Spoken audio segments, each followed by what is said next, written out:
Corona काल में सबसे ज्यादा गांव के लोगों की निर्भरता अगर होती है तो वो उप स्वास्थ्य केंद्र पर टिकी रहती है। चूंकि कोरोना काल में सबसे ज्यादा कोरोना का संक्रमण कहीं फैला तो वो शहर के बाद ग्रामीण क्षेत्रों में, और गांव के लोग कोरोना से इस कदर परेशान हुए।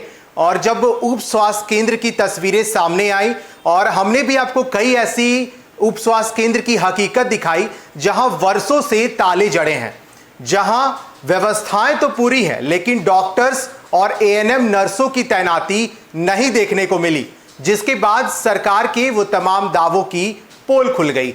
बिहार के स्वास्थ्य मंत्री मंगल पांडे के उन तमाम बयानों को याद कीजिए जब वो कहते हैं कि बिहार में जहां जहां पर उप स्वास्थ्य केंद्र बनाए गए हैं वहां पर तैयारियां मुकम्मल की गई हैं, जहां के लोग, जो गांव के लोग हैं, वो आएंगे और अपना समुचित इलाज करा पाएंगे। लेकिन अंदाजा लगाइए, अगर उप स्वास्थ्य केंद्र में वर्षों से ताला जड़ा हो या फिर वहां पर व्यवस्थाएं तो पूरी की गई हो लेकिन डॉक्टर्स की तैनाती ना हो, तो कई जगहों से तस्वीरें निकल के आई जहां लोगों ने अपना इलाज के अभाव के कारण दम तोड़ दिया। अब एक बार फिर से एक उप स्वास्थ्य केंद्र की हकीकत आपको हम बताने जा रहे हैं। इस उप स्वास्थ्य केंद्र में भी वर्षों से ताले जड़े हैं और यहां भी किसी तरह की व्यवस्थाएं नहीं दिख रही हैं। दरअसल ये मामला पश्चिम चंपारण जिले के मैनाटांड़ प्रखंड के रामपुर पंचायत में उप स्वास्थ्य केंद्र रामपुर का बद से बदतर हाल हो गया है। यहां ना कोई डॉक्टर आता है, ना ही कोई एएनएम आती है, ना ही कोई एएनएम आती हैं। इस उप स्वास्थ्य केंद्र में गांव वाले सिर्फ मवेशियों को रखते हैं और पूरे गांव का कूड़ा इस उप स्वास्थ्य केंद्र परिसर में ही फेंका जाता है। जो तस्वीरें आपकी स्क्रीन पर इस वक्त चल रही है, जरा उसे गौर से देखिए और समझिए कि अगर कोई गांव वालों की तबीयत खराब होती है और कोरोना से संक्रमित कोई गांव वाले अगर इस कोरोना की संक्रमण में पड़ते हैं तो वो आखिर इलाज के लिए जाए तो जाए कहां। इन तमाम उप स्वास्थ्य केंद्र में मवेशियों को रखा जाता है, जो लोग इधर उधर के रहते हैं वो आके सो जाते हैं। कई उप स्वास्थ्य केंद्र की तो हाल ये है, और हम बात कर रहे हैं बिहार की राजधानी पटना के अंदर की।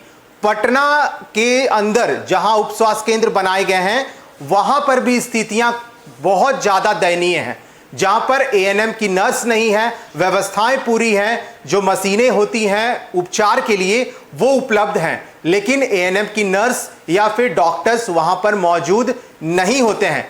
पूछने पर कहा जाता है कि डॉक्टर्स की तैनाती कहीं और कर दी गई है। अब बताइए कि अगर डॉक्टर्स ही ना रहे कोई उप स्वास्थ्य केंद्र में तो गांव के लोग जो निर्भर हैं उप स्वास्थ्य केंद्र पर, वो अपना इलाज कैसे कराएंगे।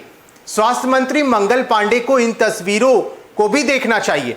अगर वो कहते हैं कि उप स्वास्थ्य केंद्र में व्यवस्थाएं हैं, लोगों की निर्भरता अगर उप स्वास्थ्य केंद्र पर है तो वहां व्यवस्थाएं भी हैं, तो फिर ये तस्वीरें आखिर निकल कर कैसे आ रही हैं। हम और भी तस्वीरों के साथ जुड़ेंगे आपको और दिखाएंगे कि बिहार के अंदर जो उप स्वास्थ्य केंद्र बनाए गए हैं उसकी स्थितियां क्या है। फिलहाल के लिए इतना ही। आप बने रहें फर्स्ट बिहार झारखंड के साथ। धन्यवाद। ई कौन गांव हो? रामपुर मिशन। आई रामपुर मिशन के ई कौन बिल्डिंग है? काठी के हॉस्पिटल स्वास्थ्य केंद्र हो। तो स्वास्थ्य केंद्र में यहाँ दुर्दशा स्थिति कितना दिन से ही बा? 5 साल से 10 साल आज तकले कोनो विभाग के तरफ से पर कोनो कार्रवाई ना हो। गांव के लोग परेशान बता सब। यहाँ कोई डॉक्टर तो अइबे ना बैठ के पैसा उठावता, मने आज तक मने डॉक्टर यहाँ आए के मने स्वास्थ्य विभाग के केहुए में कर्मचारी आवेला कि ना आवेला। तो ई लोग के मने मवेशी पालन यह हो गइल बा बान्हता। अच्छा, आदमी रही तो ना बानी देख सुन होई। पंचायतों भवन के उहे दशा बा, दूध घर के बा।